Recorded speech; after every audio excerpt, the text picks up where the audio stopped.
100% chance है कि ये क्वेश्चन जो है वो बोर्ड एग्जाम में आ जाए 2026 में। यकीन मानो इस क्वेश्चन को नहीं छोड़ना। 2024 में आ चुका है।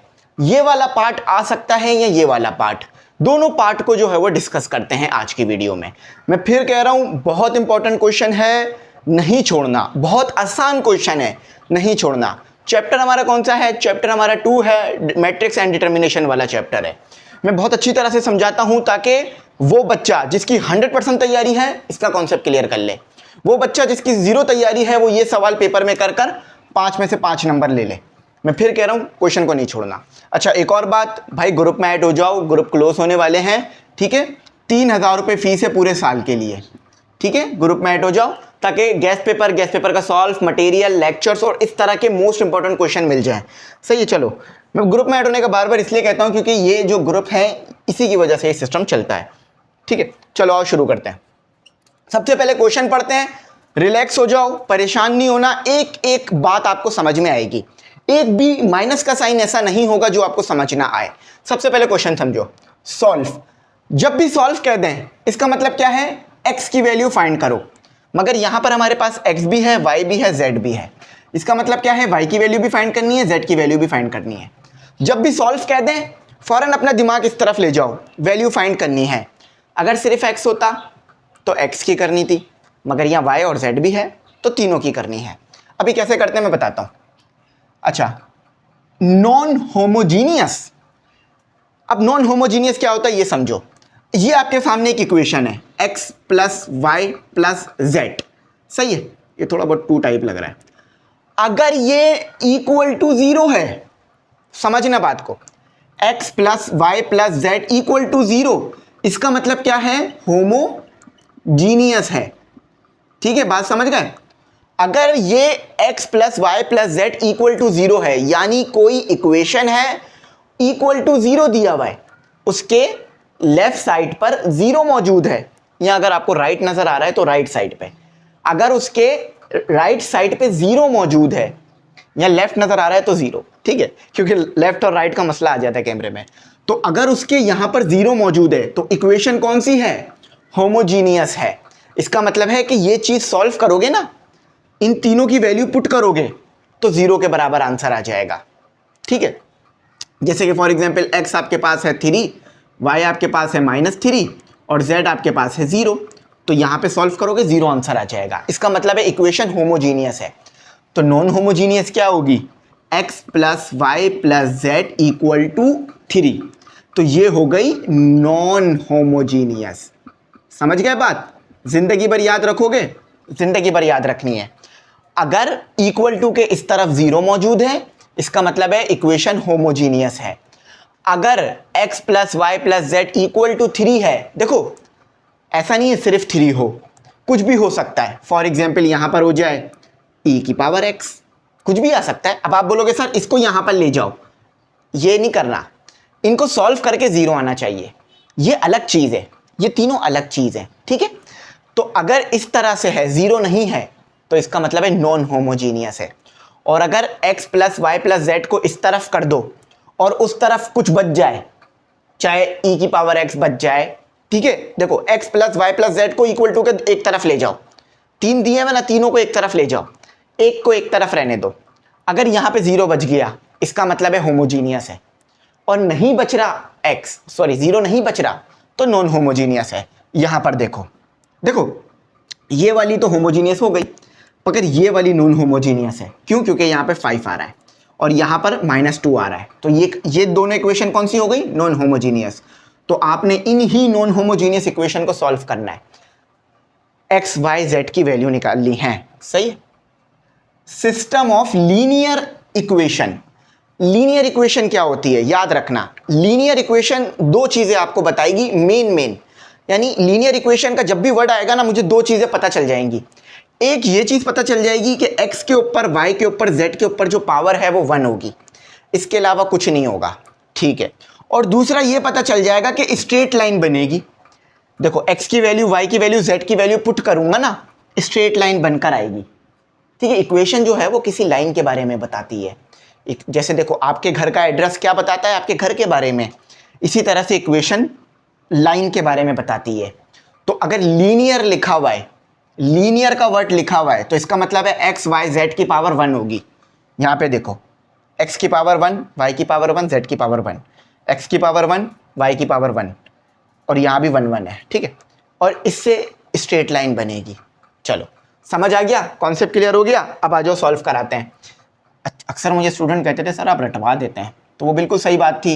मैं डायरेक्ट करा देता था तो उससे आपको कॉन्सेप्ट क्लियर नहीं होते थे। अब आपके कॉन्सेप्ट क्लियर करने पहले, अच्छा इसको सॉल्व कर रहे हैं। मेथड कौन सा यूज करना है? Gauss elimination method. अब गॉस एलिमिनेशन मेथड क्या होता है याद रखना। एक्स वाई जेड की वैल्यू निकालने के आपके पास मल्टीपल तरीके हैं। मैं कहूं इन तीनों इक्वेशन को सॉल्व करो, एक्स वाई जेड की वैल्यू निकालो, तो आप बहुत सारे तरीकों से निकाल सकते हो, मगर यहां पर उन्होंने कहा है गॉस एलिमिनेशन मेथड लगाना। सही है, समझ गए? समझ लो, जरा बात सुनो। देखो मैं आपको कहूं बेटा जाकर चीनी ले आओ, आपके इलाके में तो कई 100 दुकानें मौजूद हैं। आप किसी मार्ट से चीनी खरीद के ले आओ, आप किसी छोटे से जनरल स्टोर से चीनी खरीद ले आओ, आप किसी बड़े जो है वो स्टोर से चीनी खरीद के ले आओ, आप कहीं से भी चीनी खरीद के ला सकते हो, है ना। लेकिन मैं कह दूं बेटा चीनी खरीद के लाओ, लेकिन रईस भाई की दुकान से खरीद के लाना। तो फिर आप रईस भाई की दुकान पे जाओगे और वहाँ से चीनी खरीद के लाओगे। क्यों? क्योंकि शायद उनकी चीनी सस्ती हो या अच्छी क्वालिटी की हो, या आपके घर वाले रईस भाई पे भरोसा करते हो। इसी तरह से इन्होंने कहा है एक्स वाई जेड की वैल्यू तो निकालना, मगर गॉस एलिमिनेशन मेथड लगाना। और कोई मेथड लगाओगे 5 में से 0 मार्क्स आ जाएंगे। एक्स वाई जेड की वैल्यू सही भी क्यों ना हो, आंसर आपको मार्क्स 0 दिए जाएंगे, मेथड गलत लगाओगे ना, इसलिए। अच्छा अब गॉस एलिमिनेशन मेथड में करते क्या है, सबसे पहले इसमें हम बनाते हैं मैट्रिक्स। क्या बनाते हैं? मैट्रिक्स बनाते हैं। ये आपने याद रखना है कि इसमें हम क्या बनाएंगे? मैट्रिक्स बनाएंगे। फिर उस मैट्रिक्स को सॉल्व करेंगे। ये स्ट्रेट लाइन है, ठीक है, ये ब्रेसेस है, ये स्ट्रेट लाइन है। सबसे पहले हम क्या बनाते हैं, याद रखना, हमेशा दिमाग में बिठा लो, गॉस एलिमिनेशन मेथड में हम क्या करते हैं? मैट्रिक्स बनाते हैं। अब किस तरह से करते हैं मैं सारी चीजें समझाता हूं। आपने करना क्या है, आपने ये फॉर्म बनानी है 1a, यहां पे कुछ भी आ जाए कोई मसला नहीं है, 9 8 1 7 0 0 0 0, और यहाँ पर a, यहाँ पर x y, यहाँ पर भी कुछ भी आ सकता है, a b c। ये जनरल फॉर्म लिखी है मैंने। अब जरा जनरल फॉर्म क्या होती है इसको जरा समझ लो ताकि जिंदगी भर याद रहे। जनरल फॉर्म देखो, यहाँ पर कुछ भी आ सकता है, 9 के अलावा कुछ भी आ सकता है, यहाँ भी कुछ भी आ सकता है, और यहाँ भी कुछ भी आ सकता है। इस चीज़ को दिमाग में रखना है, ठीक है। अच्छा यहाँ पे भी 1 आएगा, यहाँ पे भी 1 आएगा, ठीक है, 1 आना चाहिए, क्योंकि वरना ये 0 के बराबर आ जाएगा ना तो सॉल्व नहीं होगा, इसलिए हमें 1 चाहिए। अब देखो गॉस एलिमिनेशन मेथड में आपने क्या करना होता है, इस चीज़ को दिमाग में बिठा लो। ये जो आपके पास प्लेस है ना, यहाँ पर 1 1 1 आना चाहिए, रॉ और कॉलम होता है ना, ये जो प्लेस है यहाँ पर 1 1 आना चाहिए, इसके नीचे 0, इसके नीचे 0। ये फॉर्म होती है गॉस एलिमिनेशन मेथड की जब आप इसे सॉल्व करोगे। मैं सॉल्व करना सिखाता हूं, इस चीज को दिमाग में रखो, सारे डाउट क्लियर हो जाएंगे। अच्छा यहां पर कुछ भी आ जाए नो मैटर, इसके नीचे 1 आना चाहिए और इसके नीचे 0 आना चाहिए, ठीक है। यहां पर भी कुछ भी आ जाए कोई मसला नहीं है, यहां पर भी कुछ भी आ जाए कोई मसला नहीं है, मगर यहां 1 आना चाहिए। और यहां पर ए बी सी खुद ब खुद कोई वैल्यू आ जाएगी जब आप सॉल्व करोगे। इस चीज को दिमाग में रखना, ये है गॉस एलिमिनेशन मेथड। जब मैं सॉल्व करूंगा ना तो आप देखोगे कि ये जो डायगोनल है ना, इधर 1 मौजूद होगा और यहां 0, यहां 0, यहां 0 होगा, ठीक है। आ जाओ अब जरा तरीके से सॉल्व करते हैं। अच्छा 1 मिनट, साफ सुथरा काम करेंगे ना ताकि बात अच्छी समझ में आए बच्चों को।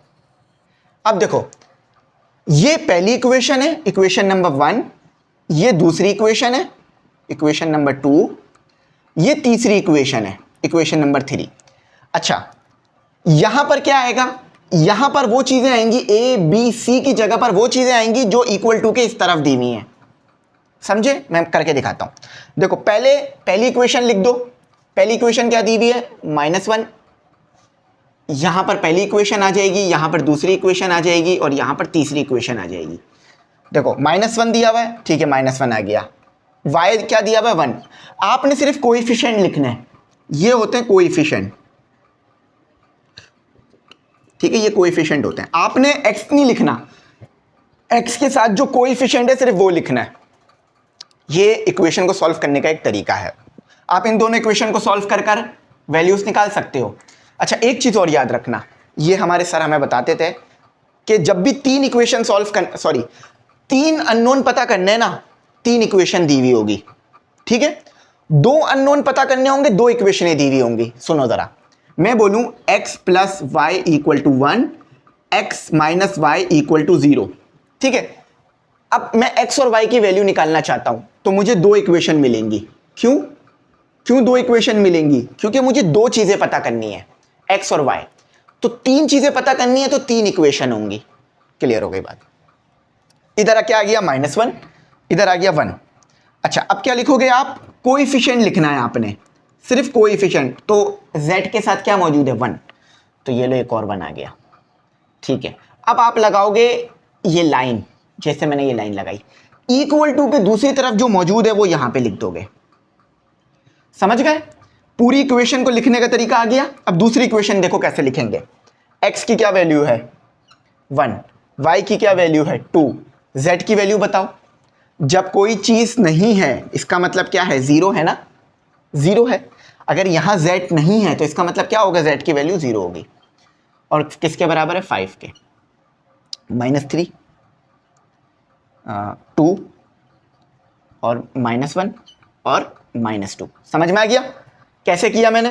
कोई मुश्किल परेशानी वाली बात होती तो मैं खुद ही बोल देता हूं आप लोगों को कि बच्चों ये मुश्किल चीज़ है, ज़रा देख लेना। सही है, ये समझ लिया। इसको मिटाना पड़ेगा क्योंकि जगह चाहिए। अब देखो हमने क्या करना है, हमने ये वाली फॉर्म बनानी है, इसको दिमाग में रखना। यहाँ पे लिख देता हूँ, चलो ये वाली फॉर्म बनानी है। यहाँ पे कुछ भी आ जाए, ABC कुछ भी आ जाए,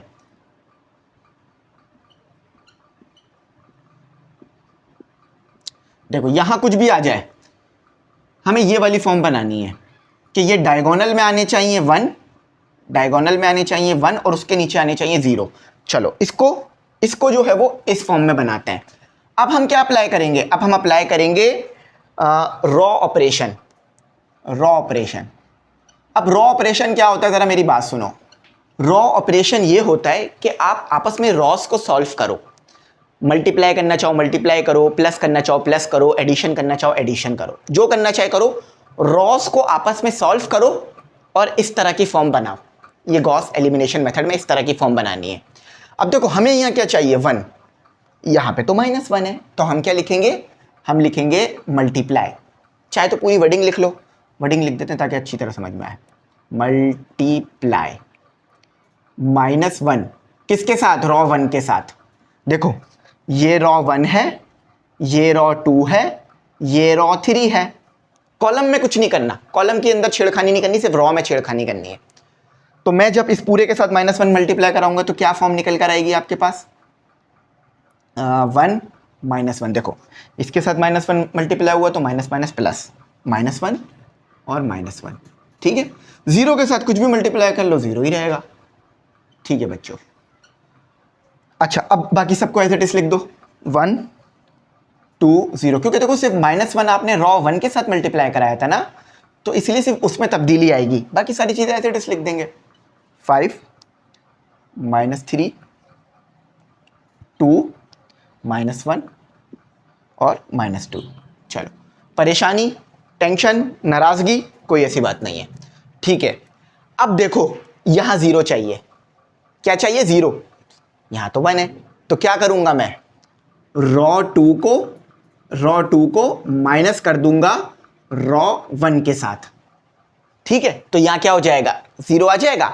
यहाँ कुछ भी आए, यहाँ कुछ भी आए, यहाँ कुछ भी आए, अभी हमें फ़र्क नहीं पड़ता, हमें यहाँ पे 0 बनाना है क्योंकि यहाँ पे 0 चाहिए। फिर अगले केस में यहाँ पे 1 बना लेंगे, परेशानी वाली कोई बात नहीं है। तो यहाँ 0 आ जाएगा अगर मैं ये चीज़ कर दूँ। यहाँ भी तो मुझे कुछ और चाहिए था, यहाँ क्या चाहिए था? यहाँ 0 चाहिए था। तो मैं क्या करूँगा? R3 लिखूँगा, उसको प्लस करना पड़ेगा क्योंकि माइनस ऑलरेडी मौजूद है। 3 मल्टीप्लाई करा दूंगा R1 के साथ। समझ में आई बात? थोड़ी सी मुश्किल हुई होगी, चलो समझाता हूँ। मैं चाहता हूँ इधर 0 आ जाए, तो मैं क्या करूँगा? इसको इससे माइनस कर दूंगा, तो यहाँ 0 आ जाएगा। और एक बात याद रखनी है कि आप रॉ 2 में चेंज कर रहे हो ना, इसलिए रॉ 2 को पहले लिखा जाएगा, और रॉ 1 की मदद से कर रहे हो तो रॉ 1 को बाद में। दिमाग में बिठाओ इस बात को कि रॉ 2 में चेंज कर रहे हो ना, तो रॉ 2 को पहले लिखोगे फिर रॉ 1 को लिखोगे, सही है। अच्छा, तो 1 माइनस 1, देखो आपने क्या लिखा है 1 माइनस 1, यानी रॉ 1 में कुछ तब्दीली नहीं होगी, वो एज इट इज लिखी रहेगी। सही है। अच्छा, मैं आपको ये भी चेक करना सिखाऊंगा कि जो एक्स वाई जेड सही आए हैं या नहीं। पेपर में ही चेक कर सकते हो कि पूरे नंबर मिलेंगे या नहीं। आ जाओ, तो बस बात सही से सुना करो। ये क्या हो गया 0, क्यों 1 माइनस 1 0। अब R2 क्या है, इसको देखो जरा, इसको कर रहा हूं, इसकी मदद से कर रहा हूं। R2 को R1 के साथ माइनस करना है। R2 क्या है 2, माइनस आ गया, और ऊपर क्या है -1। वैसे ये शो करने की जरूरत नहीं है, ये सिर्फ समझाने के लिए, तो 3 आ जाएगा, तो यहां 3 आ गया। देखो R2 माइनस माइनस प्लस, क्योंकि यहां भी माइनस मौजूद है, तो ये 3 हो गया। समझ में आई बात। अब इसको इसके साथ कर दो माइनस, तो भाई आपके पास क्या आ जाएगा 1। इसको इसके साथ कर दो माइनस, तो आपके पास 5 ही रहेगा। बात समझ आई, कोई परेशानी वाली बात नहीं है। अच्छा, अब देखो ये तो सॉल्व हो गई, ये सॉल्व हो गई। अब नीचे वाली रो को सॉल्व करो। देखो हमने क्या लिखा है, हमने क्या करना है, पहले R3 लिखना है। R3 क्या मौजूद है -3, ठीक है, लो -3 आ गया। फिर हमने क्या करना है, प्लस लगाना है। फिर रॉ 1, देखो याद रखना ये वाला एलिमेंट, ये वाला एलिमेंट इस वाले एलिमेंट के साथ ही सॉल्व होगा, ठीक है, कोई और सॉल्व नहीं करा देना आपस में। ये वाला एलिमेंट सिर्फ इस एलिमेंट के साथ सॉल्व होगा। सही, और करना क्या है वो हमने बराबर में बताया हुआ है कि हमने ये करना है, ठीक है। देखो R3 को प्लस करना है, पहले 3 मल्टीप्लाई करना है R1 के साथ, तो R3 क्या था -3, एज इट इज लिख दिया। प्लस करना है तो प्लस लिख दिया। ये आपको देख के समझ में आएगा कि मैंने करना क्या है, माइनस करना है या प्लस करना है, ठीक है। अब 0 बनाना था, वो तो इसी तरह बनेगा ना 0, कि यहाँ 3 आ जाए और ये आपस में माइनस हो जाए। फॉर एग्जाम्पल मैं चाहता हूँ यहाँ 0 बने, तो वो कैसे बनेगा कि यहाँ पर 3 आ जाए और ये दोनों आपस में एक दूसरे से प्लस हो जाए, तो 3R1 के साथ मल्टीप्लाई करना पड़ेगा, है ना, ठीक है। तो मैंने 3 मल्टीप्लाई करा दिया किसके साथ, इसके साथ। यहाँ पे मौजूद है 1, 3 मल्टीप्लाई बाय 1, तो क्या होगा 3 -3 + 3 = 0, तो ये लो 0 आ गया। सही है, कोई परेशानी बिल्कुल भी नहीं है, बात समझ आ रही है, ठीक है। एक मिनट, थोड़ा सा साफ काम। अच्छा, अब देखो -3 और 2 को सॉल्व करो, तो यहाँ क्या कर दो 2 कर दो, यहाँ क्या कर दो -1 कर दो, तो ये कितना हो जाएगा आपस में सॉल्व होके -5। देखो ना, माइनस माइनस प्लस, ठीक है।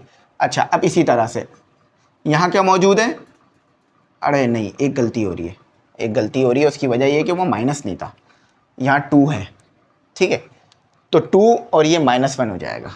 सही, क्योंकि देखो ना यहाँ पे 2 मौजूद है और 2 को हमने प्लस किया 3 मल्टीप्लाई कराकर। देखो सबसे पहले क्या करूँ, 2 लिखो, क्योंकि R3 क्या है 2, उसके बाद प्लस लिखो, 3 लिखो। R1 के साथ क्या करना है 3 मल्टीप्लाई, और फिर वो -1 आ जाएगा, क्योंकि यहाँ -1 है, तो ये आपस में सॉल्व होकर क्या मिलेगा -1, ठीक है। मैं एक एक स्टेप समझा रहा हूँ ताकि मुश्किल ना हो। अच्छा, अब इसको R3 लिखो, R3 क्या है -1, प्लस हो गया 3, R1 क्या है -1, सॉल्व करो, -1 -3 -4, ठीक है। अच्छा, अब इसी तरह से और मज़ीद सॉल्व करो, अब इन्हें भी सॉल्व करो, -2, सही, +3 और 0, तो -2 ही रहेगा, ठीक है। तो देख लेते हैं हमने सही मैट्रिक्स बनाया या नहीं बनाया। हाँ बिल्कुल सही बनाया, क्योंकि गलती नहीं होनी चाहिए, गलती हो गई तो फिर ये आगे भी गलत ही चलेगा। अच्छा, अब देखो यहाँ पर कि क्या चाहिए था, 3 चाहिए था, सॉरी 1 चाहिए, यहाँ पे क्या चाहिए 1 चाहिए। तो अगर मैं इस वाली रॉ के साथ डिवाइड कर दूँ, फॉर एग्जाम्पल मैं ये कर दूँ डिवाइड, क्या कर दूँ 1/3 डिवाइड कर दूँ R2 के साथ, तो यहाँ 1 आ जाएगा। देखो ना 0 डिवाइडेड बाय 3, तो ये तो 0 ही रहेगा, ठीक है। 3 डिवाइडेड बाय 3, तो ये 1 आ जाएगा, 1 डिवाइडेड बाय 3, सही है, समझ में आई बात। तो यहाँ पे मैं क्या कर रहा हूँ 3 डिवाइडेड बाय 3, तो ये तो 0 आ गया, सॉरी ये तो 1 आ गया, ये -1 आ गया, ये आपके पास -1 आ गया, ये 0 आ गया, ये 5 आ गया और ये -2 आ गया। सही है, एक मिनट, थोड़ा सा साफ सुथरा काम हो तो मज़ा आ जाए, ठीक है। ये क्या हो गया 0 हो गया, ठीक है। अब आपने, क्योंकि देखो 1/3 अगर मैं इसके साथ मल्टीप्लाई कर दूं, ये मल्टीप्लाई हो रहा है असल में, देखो पहले 1/3 रखो फिर 0 रखो, 1/3 मल्टीप्लाई बाय 0, 0 आएगा, ठीक है। अब उसके बाद 3 रखा, 3 से 3 कैंसिल, 1 आ गया। उसके बाद मैंने क्या रखा, 1/3, 1 रखा तो 1/3 ये बचकर आ गया। और फिर 5 रखा तो क्या आ गया, 5/3, तो यहाँ आ जाएगा 5/3। समझ में आई? कोई मुश्किल परेशानी नहीं। एक एक स्टेप बहुत डिटेल में ले जाके समझा रहा हूँ। अच्छा, अब यहाँ क्या चाहिए था, 0, 0 चाहिए ना, तो इसका मतलब क्या है, R2 माइनस R3, बल्कि प्लस, क्योंकि यहाँ ऑलरेडी माइनस मौजूद है, तो ये दोनों आपस में प्लस करोगे तो ये खुद ही 0 हो जाएगा। आओ करके दिखाता हूँ। R1 के साथ कोई छिड़कानी नहीं करी है तो R1 एज इट इज आ गया, ठीक है। देखो, इसको मैं इसके साथ जो है वो, सॉरी, इसको मैं इसके साथ माइनस प्लस करूं वो तो 0 ही रहेगा। ऊपर वाली रॉ में भी कोई तब्दीली नहीं आएगी, क्योंकि ऊपर वाली रॉ को हम इस्तेमाल कर कर तीसरी रॉ में तब्दीली ला रहे हैं। ये गलत लिखा है, 3 पहले आएगा 2 बाद में, सही। अच्छा, अब नीचे वाली रॉ में तब्दीली आएगी, क्यों, क्योंकि नीचे वाली रॉ को चेंज करना है। देखो, 0 में 0 प्लस करोगे 0 रहेगा, इसलिए 0 आ गया। 1 में 1 को प्लस, ये 1 है और ये -1 आ गया। अब डायरेक्ट नहीं करता हूँ वरना समझ नहीं आएगा। देखो, R3 की जगह क्या है, -1, और R2 की जगह क्या है, +1, तो इसका मतलब है यहाँ 0 तो आ गया, ठीक है। अच्छा, अब इधर देखो, R3 क्या है, -4, R2 क्या है, +1/2, इन्हें ज़रा 1/3, इन्हें ज़रा LCM ले लो, कैलकुलेटर से ले लेते हैं ताकि थोड़ा टाइम सेव हो जाए। इसमें बस ये थोड़ा सा सॉल्व करने का टाइम लगेगा, वरना इतना मुश्किल नहीं है, और ये अमूमन लॉन्ग में आ जाता है। तो ये आ रहा है -11/3, हाँ ना, क्योंकि ये देखो, ये हो जाएगा 12, तो -12 + 1 यानी -11/3। अच्छा, अब इसी तरह से इन दोनों को भी सॉल्व करो, ऊपर वालों को भी सॉल्व करो। ये क्या है, -2, ये क्या है, -2 और +5/3, सही। तो कैलकुलेटर से सॉल्व कर लो, -2 + 5/3, तो ये आ रहा है -1/3, -1/3, सही। समझ में आ गया ना? मैंने स्टेप्स भी समझा रहा हूँ एक एक करके, ताकि किसी बच्चे को परेशानी ना हो। लेकिन ये लिखना नहीं है, ये जो छोटे छोटे स्टेप्स मैं लिख के दिखा रहा हूँ ना, ये नहीं लिखना आपने, बस ये लिखना है, ठीक है, वरना तो जगह ही नहीं बचेगी आपके पास। अच्छा, अब हमें क्या चाहिए, अब हमें देखो यहाँ पर 1 चाहिए, यहाँ पर 1, देखो यहाँ 0 आ गया, यहाँ 0 आ गया, यहाँ 0 आ गया, यहाँ 1 आ गया, यहाँ बस यहाँ वाला 1 गायब है। अब ये वाला 1 बना लेते हैं, उसके बाद हमारी गॉस एलिमिनेशन मेथड की फॉर्म बन जाएगी, ठीक है। तो अगर मैं इधर मल्टीप्लाई करा दूँ 3/11 और -R3 के साथ, तो यहाँ 1 आ जाएगा, बिल्कुल आ जाएगा। देखो, -3 और 11, R3 क्या है, -11 और 3, 11 से 11 कैंसिल, 3 से -3 कैंसिल, तो क्या बचा आपके पास, 1, तो यहाँ 1 आ गया। बाकी 0 के साथ कुछ भी मल्टीप्लाई कराओ, कुछ भी डिवाइड कराओ तो 0 रहेगा, तो ये आ गया 1 -1 और -1, 0 5/3 और ये 0 और ये 1, ये 0, ये 0, ये 1 और ये 1/3। अच्छा, अब एक ज़रा बात सुनो, इसके साथ आपने मल्टीप्लाई कराया तो ये तो 0 रहा, इसके साथ मल्टीप्लाई कराया ये भी 0 रहा, इसके साथ जब मल्टीप्लाई कराया तो ये तो 1 बन गया, इसके साथ भी तो करना पड़ेगा, ये भी तो मौजूद है भाई साहब। तो क्या है हमारे पास, -3 और 11, ठीक है, बराबर में क्या मौजूद है, -1 और 3, सही है, यही मौजूद है ना। तो 3 से 3 कैंसिल हो गया, माइनस माइनस प्लस हो गया, तो 1/11 आ गया, सही है। ये हमारा बिल्कुल फाइनल हो गया है, बस अब एक्स वाई की वैल्यू निकालनी है, बिल्कुल हमारा फाइनल आ गया, बस एक्स वाई की वैल्यू निकालनी है। अच्छा, ये क्या था, एक्स, तीसरी इक्वेशन थी ना, इसीलिए x3 लिख लो। ये क्या था, y3, और ये क्या था, z3। बल्कि एक काम करो, तीसरी इक्वेशन है ना, इस तरह ना लिखो, वैसे तो इस तरह भी लिख सकते हैं, लेकिन ना लिखो, परेशान हो जाओगे। ये क्या था, यहाँ पर x रखा था ना, देखो ना, -3 यानी x, 2y, और ये z था जो कि -1 था, -2 -2। ये किसकी जगह है, x की, ये किसकी जगह है, y की, ये किसकी जगह है, z की, और ये लाइन क्या बता रही थी, इक्वल टू, देखो ना जहां ये लाइन थी वहां इक्वल टू, जहां ये इक्वल टू था वहां लाइन लगा दिया था और फिर ये वाले नंबर को लिखा गया था इक्वल टू के बाद वाले को, तो ये क्या हो गया 1/11। समझ आई, कॉन्सेप्ट क्लियर हुआ? ठीक है, ये z आ गया आपका, ठीक है, ये z आ गया आपका। अब आपने निकालना है y, ये क्या है 0, x की वैल्यू क्या है 0, ठीक है, y की वैल्यू क्या है +1, यानी जस्ट y आएगा, ये कोएफिशिएंट है याद रखना। अच्छा z 1/3 और z, देखो ये कोएफिशिएंट है, यहां पर x के साथ 0 लगाया, क्यों? क्योंकि कोएफिशिएंट 0 था। यहाँ y के साथ 0 लगाया, 1 लगाया, यहाँ 1/3 लगाया, और यहाँ इक्वल टू के बाद क्या आ गया 5/3। अब z की वैल्यू आपने क्या निकाली थी, क्योंकि y की वैल्यू चाहिए ना, और z की वैल्यू आप ऊपर निकाल चुके हो, तो z की वैल्यू आपने क्या निकाली है 1/11 और इक्वल टू 5/3। तो इसे देखो z की वैल्यू हमें पता है, तो इसलिए z की वैल्यू ऊपर से लाके इधर पुट कर दी नीचे, तो क्या हो गया +1 और 33, 3 × 11 33, 5/3 उस तरफ ले जाओ, तो ये हो जाएगा 5/3 - 1/33, तो y की वैल्यू आ गई। ज़रा सॉल्व करो, 5/3 - 1/33, तो ये हो गया 18/11, ठीक है, 18/11 आ गया, और बिल्कुल सही आया। अब x की वैल्यू आ गई, z की वैल्यू, y की वैल्यू आ गई, z की जस्ट x की रहती है। अब इसको इस्तेमाल करके z की वैल्यू निकालो, x आ गया 1 है, 1 लिख दिया, माइनस आएगा, क्यों माइनस क्यों लगा रहा हूँ, क्योंकि देखो यहाँ माइनस मौजूद है, और y आ गया, यहाँ क्या मौजूद है z मौजूद है। देखो वैसे तो प्लस लगाना चाहिए था, लेकिन माइनस क्यों आ रहा है, प्लस माइनस माइनस हो जाएगा। आप चाहो तो इस तरह लिख सकते हो, प्लस और ये -1, क्योंकि -1 मौजूद है ना, और y, ठीक है, -1 और ये z इक्वल टू 0, ठीक है, क्योंकि देखो उधर 0 आया।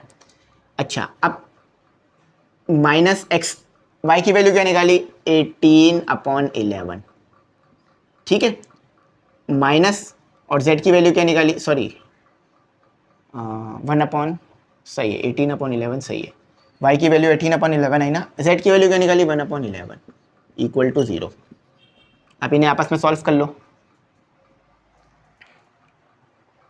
वैसे तो समझ में आ रहा है क्या आएगा, -11 -1, तो ये आ गया आपका -19/11। अब उधर ले जाओ, इक्वल टू के उस तरफ ले जाओ, तो ये हो जाएगा 19/11। तो ये आ गई आपकी x की वैल्यू, ये आ गई आपकी y की वैल्यू, ये आ गई आपकी z की वैल्यू। अब ये जो x y z आया है ना, इन तीनों में से किसी में भी पुट कर दो, इक्वल टू के बराबर वाली साइड आ जाएगी। नहीं समझ आ रही, चलो मैं करके दिखाता हूँ, जगह ही नहीं है, बल्कि यहाँ कर लेते हैं। देखो x की वैल्यू क्या निकाली, फॉर एग्जाम्पल वेरीफाई करना सिखा रहा हूँ कि x और y सही निकाला है या नहीं। अगर x y z आपने सही निकाला होगा तो यहां पर पुट करोगे तो 5 आ जाएगा, यहां पर पुट करोगे तो 0 आ जाएगा, यहां पर पुट करोगे तो -2 आ जाएगा। सही है, तो हम अभी यहां पर पुट कर रहे हैं, देखते हैं 5 आता है या नहीं, बाकी में आप पुट करके देखना। तो क्या है x + 2y = 0। x की वैल्यू क्या निकाली 19, पहले मैं चेक कर लेता हूँ x की वैल्यू सही है या नहीं। हाँ सही है, 19/11, ये 5 है, ठीक है, और +2, देखो x की जगह मैंने क्या पुट किया 19/11, y की जगह क्या पुट किया 18/11 और +5, इन्हें सॉल्व करो। 19/11, 18 × 2 करो, 36 / 11 = 5। अब इन्हें सॉल्व करो, इनका एलसीएम लो, 19/11 + 36/11, तो जब इन दोनों का एलसीएम लोगे तो ये 5 आ जाएगा, यानी 5 = 5। इसका मतलब है x y z की वैल्यू बिल्कुल सही आई है। इसका जस्ट एलसीएम लो, मैं लेके दिखाता हूँ।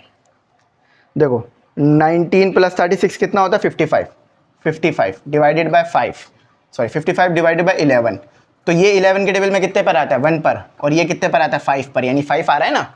तो इसका मतलब है बिल्कुल हमने सही निकाला है। अब ये तरीका मैंने आपको करा दिया, एक एक पॉइंट आपको मैंने डिटेल में समझाया है, कोई भी पॉइंट मैंने आपसे नहीं छुपाया। अब आपकी जिम्मेदारी है कि ये वाला आपने करना है। अगर नहीं हो पाए तो कमेंट सेक्शन में बताना कि सर नहीं हो रहा, तो मैं आपको करा दूंगा। वैसे मुझे उम्मीद है ये कर लोगे। बिल्कुल सेम तरीका है, सेम मेथड लगेगा, सेम रॉ ऑपरेशन अप्लाई होगा। रॉ ऑपरेशन जैसा मैंने सिखाया बिल्कुल वैसे ही अप्लाई करना कि यहां पर आपको 0 चाहिए, यहां भी 0, यहां भी 0, यहां 1, यहां 1, सही, और आपका आंसर निकल आएगा। एक बार वीडियो को फिर से रिवाइंड करके देख लेना ताकि बात समझ आ जाए। यहीं तक रखते हैं, कोई बात समझ ना आई हो तो पूछ लेना। Thanks for watching. अल्लाह हाफिज़। कीमती दुआ में ज़रूर।